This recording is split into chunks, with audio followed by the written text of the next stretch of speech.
Hello, my name is Sandy Adamitis, the social media director for the Page International Screenwriting Awards, and your host for the Writers Hangout, a podcast that celebrates the many stages of writing, from inspiration to the first draft, revising, getting a project made, and everything in between. We'll talk to the best and the brightest in the entertainment industry and create a space where you can hang out, learn from the pros, and have fun. Hey writers, it's Sandy. I'm solo today because Terry is in an undisclosed location, but he will be joining us towards the end of the episode. I have a question for you. Do you need to live in Los Angeles to be a successful writer? I think almost every screenwriter contemplates this question at some point in their career. The bottom line, there is no one answer. Now, there was a time when if you wanted to be a television writer, you had to live in LA because you had to show up every day in the writer's room. On most of the shows I've worked on, the writers have all lived in LA. There were a couple where, some of the writers would move to LA as long as the room was up and running. In fact, the actor-writer Tom Bray that I once worked with used to leave early on Fridays and fly back to his family up north every week. But things are changing since the pandemic. The last show I worked on was virtual, and of the 7 writers, only 4 lived in Los Angeles. William Goldman, who won Academy Awards for his screenplays Butch Cassidy and the Sundance Kid and All the President Men, wrote about LA in his book, Adventures in the Screen Trade. This is what he had to say about LA in Chapter 2, entitled, LA. I find Los Angeles a very difficult and potentially dangerous place to work in, and I think anyone seriously contemplating a career as a screenwriter ought to move there as soon as it is humanly or financially possible. As to it being difficult and dangerous, that's entirely a personal reaction. I am aware of the number of brilliant writers, painters, and musicians who have thrived in the sunshine. I can't help it that from the very beginning, the place has terrified me, but part of it has to do with money. For the hardcover publication of my first novel, I was paid $5,000. Such was the glory of its reception that for the second novel, I was paid $2,500. For Harper, my first Hollywood film, I received $80,000. So what's so terrible? Obviously nothing in a monetary way. It was a fantastic windfall. If you are lucky or talented enough to become in demand as a screenwriter, the amounts you are paid are so staggering compared to real writing that it's bound to make you uneasy. It was on Harper that I first, not counting funerals, rode in a limousine. Late afternoon, I got off the plane at LAX and started for the baggage claim area. Then I stopped dead. A uniformed man was standing by the gate exit, holding a cardboard sign with the name Goldman written on it. It was a paranoid moment for me because my last name isn't all that uncommon, and I stared at him wondering, what the hell do I do? Should I approach him or not? No one had told me I would be met at the airport. What if I pissed him off? The scene might have played like this, me, perspiring lightly. Pardon me, sir, but are you by any chance waiting for William Goldman? Him, affronted. No, you fool. Who's William Goldman? I'm here to pick up Max Goldman. Now get away. Finally, I went up to him and said, Pardon me, sir, but are you by any chance waiting for William Goldman? And he smiled and he said, Yes, sir, Mr. Goldman. And then he took my under-the-seat bag and led me to where the luggage would come belching down the chute. Eventually, fourth from the end or so, my suitcase came clumping down and he bent over for it. My driver did, easily beating me to the task. And then he said, Just follow me, Mr. Goldman. And I did, hoping nobody I knew would see me. We trooped out to the sidewalk. He put my stuff down, smiled, and said, "I'm just parked over there, sir. Wait right here. I won't be a minute." I waited until this giant Cadillac appeared. Before I could make a move, he bounded out from the driver's seat, raced around, opened the back door for me. "Watch your head, Mr. Goldman," he advised. I got in. I sat back. He put my luggage in the trunk. Then he hurried around to the front, gave me a little kind of salute, moved in behind the wheel. It's crazy the things you remember, but believe me, I remember all of this. What I remember mostly was sitting in the back of that big car alone, feeling very close to panic. What the F am I doing back here? I'm not Jackie Kennedy. I shouldn't be here. What does this all have to do with writing? The motor turned over perfectly. He looked back to see that all was well, and then he skillfully began piloting the car into the stream of airport traffic. And I yelled, "Stop!" He stopped, glanced at me. "Forget something?" "Can I sit up front with you?" I said. He looked at me, I thought, kind of weirdly. "Of course, Mr. Goldman. Anything you want." Before he could even start to come around and open things for me, I threw open the back door, got in alongside, and then we began to drive to my hotel. Dusk now, the end of it, just before it loses out tonight. We're tooling along in the limo, and I'm naturally lost. I have absolutely no sense of direction, even when I know where I'm going. I don't know where I'm going. On both sides of the street now are houses, cheek to jowl, contiguous. I can't make them out clearly, except they're all about the same height and, like I said, all huddled together. I turned to the driver and said, "Is this a housing development?" And he burst out laughing because we were right smack in the middle of one of the fancier sections of Beverly Hills. He explained that they were all $500,000 houses, probably $2 million today. And as he went on, I squinted out, trying to make it jibe, because I'm from outside Chicago, and in the Midwest, where people have money, they have property. And I couldn't help thinking, be careful, these people are strange out here. I bought a bottle of Kaopectic as soon as I reached the hotel. No joke. For the first several years, whenever I was in Los Angeles, I went nowhere without that bottle, hidden in a brown paper bag. I highly recommend, if you are interested in a screenwriting career, to go get and read William Goldman's Adventure in the Screen Trades. Now, this is what Diablo Cody said about how she felt about LA when she moved here. Very weird place, and it has affected me. It didn't initially. Initially, I was just an outsider, and I was enjoying myself, enjoying the sunshine and the excitement. And I still do enjoy those things, but I feel it's very difficult to sustain a sense of normalcy living out there. Here's what Aaron Sorkin says. He believes New York is better than LA. Why? There are 4 different seasons, and not everybody's fundamentally does the same thing I do for a living. When you're a screenwriter, it's the material that's speaking for you. Sorkin recalls living in New York when he first started out. He would go to LA for meetings and was considered exotic because he was there from New York, and everybody wanted to meet with him because he was in town for only a few days.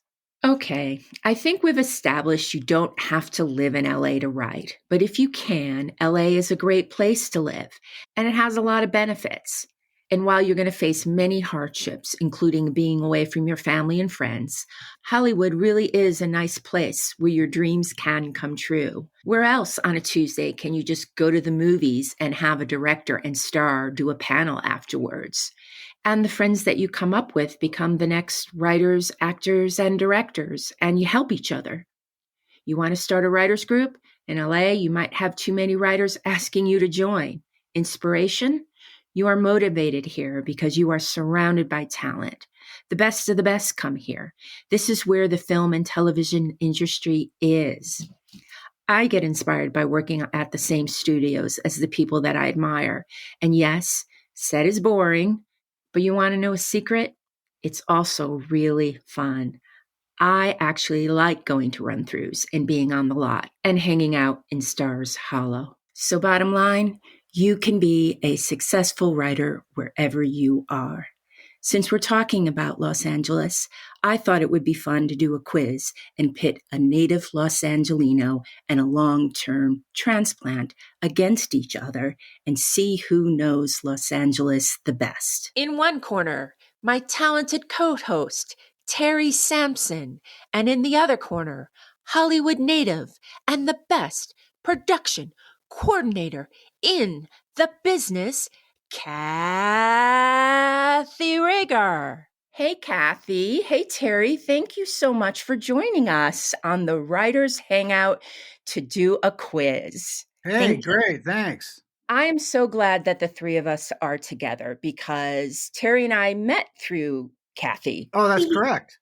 Yep. Yeah. So thank you for that, Kathy.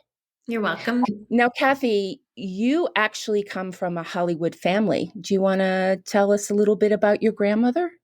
My great-grandmother, growing up, I never really knew what she did. I never put it together.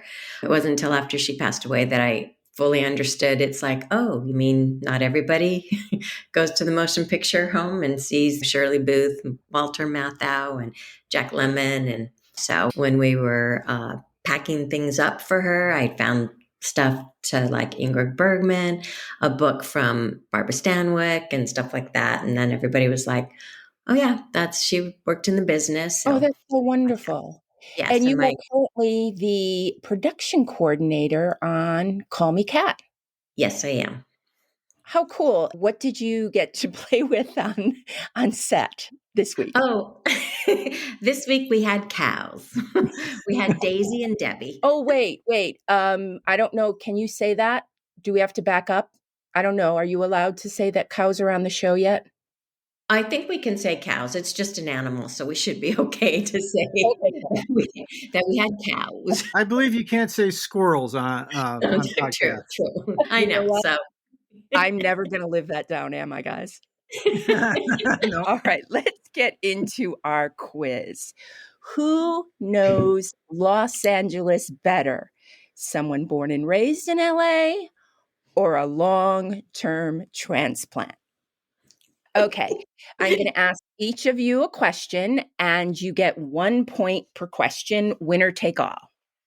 Kathy, the Hollywood sign originally read Hollywoodland, Holly Dreams, or Holly? Hollywoodland. Yes. Terry, in LA, it's illegal to bathe two blanks in the same tub at the same time. Did you say bathe? Yes. Okay. I think it has to be babies, but it's either babies or ducks. But I'm going to go with babies. You are correct. Kathy, which of these is not a real NFL team from LA? Los Angeles Rams, Los Angeles Chargers, Los Angeles Angels. Oh, the Angels would not be. They'd be baseball. Although a lot of San Diego still don't think that the LA Chargers are LA Chargers. So that's a kind of tough one. I felt Kathy's struggle with that, even over the internet. Yeah, that was tough. Terry, what is the real name of Little Santa Monica, which runs parallel to Santa Monica Boulevard? I'm going to go with Bob. It's called South Santa Monica. Oh, I meant that second. So close. Kathy, before the mid-1800s, LA was owned by a different country. Which one? Let me see. It's either Mexico or the Native Americans. I'll go with Mexico. What a good point, the Native Americans. Yeah, I'm going to it's Mexico, but Native Americans, and you said both. So there you go. Okay. Terry, name two iconic Los Angeles landmarks that begin with the letter G. G. Landmarks. Wow. Can I help him? One of them starts with the word grand, right? The grand poobah, and the grandiose idea everyone needs to have to get going here in the business. I don't know. I don't know either. Sorry. Yeah, Well- we're going to throw it to you, Kathy, and you get the points. Okay. Is one the Getty? Yes. It begins with a G, Yes. right? Yep. What's the other one? Can I go with Terry's Grand Poobah? No, the other one is the Griffith Oh, Observer. yeah. Oh. And I would have Wow. taken Park. Yeah. Terry, college has the mascot, the Trojans. That'd be USC. That's an easy one. Kathy, you are Yes. at an In-N-Out and you order the animal fries. What do you get? The sauce, the animal sauce, and do they put cheese on it? I think it's just the animal sauce. Onions? You got it. Okay. Terry, it's 5-2. Would you like to make a comeback? I'd love to. Is Randy's Donuts located? Randy's is out by the airport on the way to the airport. Does that count? Kathy, let's give it to him, okay? What? Randy's Donuts? Isn't that on it's like, is that Hollywood Way? And I mean Hollywood and It's Inglewood, guys. Inglewood. Inglewood. Did it move? Randy's Donuts? They moved that big donut? No, it's No, always been in That's Inglewood. Inglewood, I think. That's Inglewood Oh. on the way to the airport. Yeah. Kathy, Yes. where is Muscle Beach? Venice? Yes. Woohoo! Woohoo! Terry, Blank Canyon is where the young, hip, and fit hike. Oh yeah. I've hiked this. It has a very tough, depending on where you start, they have this really steep part of it. Yes, And and that's where you there are guards at both sides, and you that- literally have to be beautiful, fit, and an actor to hike it. I dress up as a as a warlock, and they seem to have no problem with me going there. Let's see. See, we walk Fryman, by the way. That's another good place, but that's not the Oh, I answer. love Simon. You go by George Clooney's house. Yeah, the Clune. Yeah. I wave, I get nothing. But let's see. My friend Judy and I pick up the tennis balls that come down from his court, and then we have George Clooney's balls. True story. Let's see. Runyon. Yes.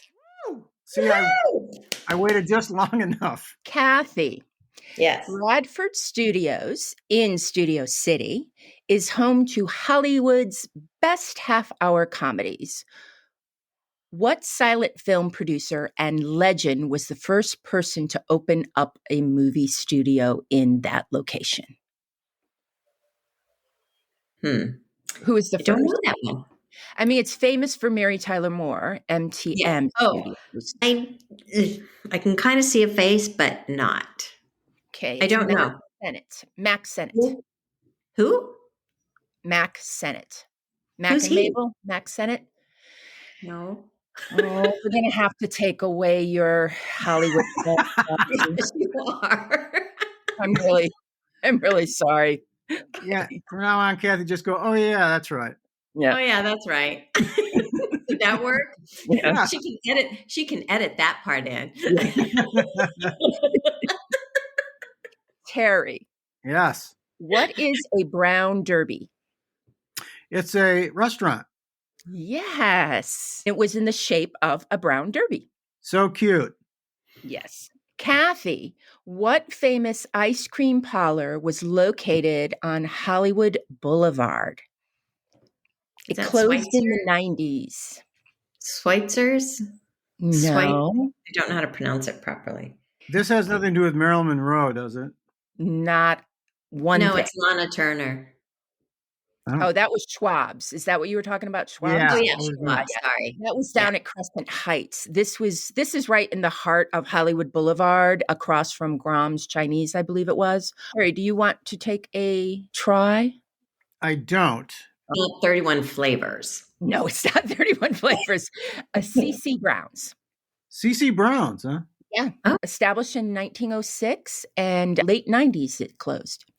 Terry, how Yes. did Hollywood get its name? It was named after the housing development company, I'm going to say, Okay. or the great holly bushes that were very easily found in the hillish area. How's that? You are correct. The Holly Bush. That's fantastic. I know. What a turnaround. Okay. Kathy, name 2 iconic Los Angeles landmarks that begin with the letter H. The Hollywood sign Yes. and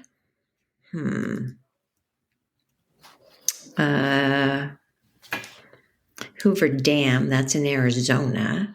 Yeah, that won't work. That won't work. Well, just wait for the big one. We'll be right there. That will be a landmark then. Do I get a point? Yeah. Let's give it to her, Terry. The answer was Hollywood Walk of Fame. Oh, there you go. Terry, the blank building has been sending out hidden messages since 1956. The blank building. It's not Brad Pitt's bungalow. Mm-mm. No, not that. Sending out secret messages since 56?